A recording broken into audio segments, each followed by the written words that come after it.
संसार में अनेक व्यक्ति केवल इस कारण तरक्की नहीं कर पाते हैं क्योंकि वे अपने आप को समझने का प्रयत्न ही नहीं करते।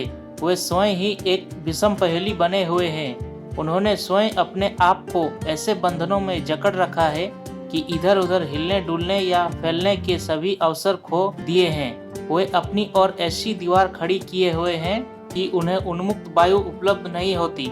इस बात में जरा भी संदेह नहीं है कि माया की सृष्टि करने वाली महान शक्ति ने प्रत्येक व्यक्ति के अंतर में एक ऐसी इच्छा की रचना की है जिसका अनुसरण करने से व्यक्ति तत्काल अपने लक्ष्य पर पहुंच सकता है।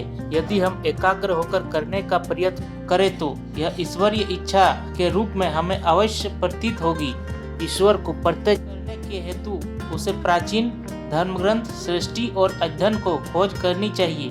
अपने आप को पहचानने के लिए अपनी आत्मा, स्वभाव तथा विचारों का निरीक्षण करना चाहिए। अपने निकटवर्ती व्यक्तियों से स्नेह करने के लिए पुस्तकों का पठन पाठन करना चाहिए। आप जरूर पूछेंगे कि अपने वास्तविक स्वरूप की पहचान कैसे करें, स्वयं को कैसे पहचानें। आपके प्रश्नों के उत्तर बड़े ही स्पष्ट व सरल है।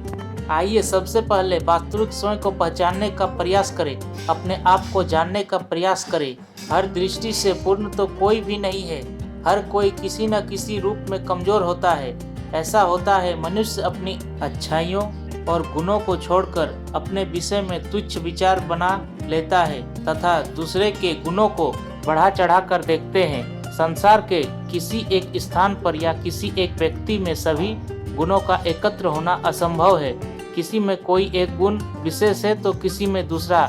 ठीक इसी प्रकार किसी में कोई एक दोष है तो किसी में कोई। केवल मनुष्य ही नहीं, पशु पक्षी व कीट पतंग तक अपने यदि कोई गुण है तो वो अवगुण भी है। आइए कुछ उदाहरण देखें। मोर के सुंदर रंग देखकर मन प्रसन्न हो उठता है, लेकिन उसके पैर कितने गंदे होते हैं।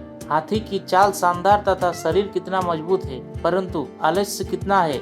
संसार में शायद ही कोई ऐसा व्यक्ति होगा जिसे समय पर किसी न किसी कठिनाई का सामना न करना पड़ता हो। ऐसे व्यक्तियों को कहीं कोई कमी नहीं है जो प्रत्येक कठिनाई का डटकर मुकाबला करते हैं तथा उसका कोई न कोई समाधान ढूंढ लेते हैं। साथ ही मैं यह भी कहना चाहूँगा कि संसार में ऐसे व्यक्तियों की भी कोई कमी नहीं है। जरा सी कठिनाई आते ही बुरी तरह से घबरा उठते हैं। उसका समाधान निकालना तो दूर, वे उससे बचकर निकलने की इच्छा रखते हैं।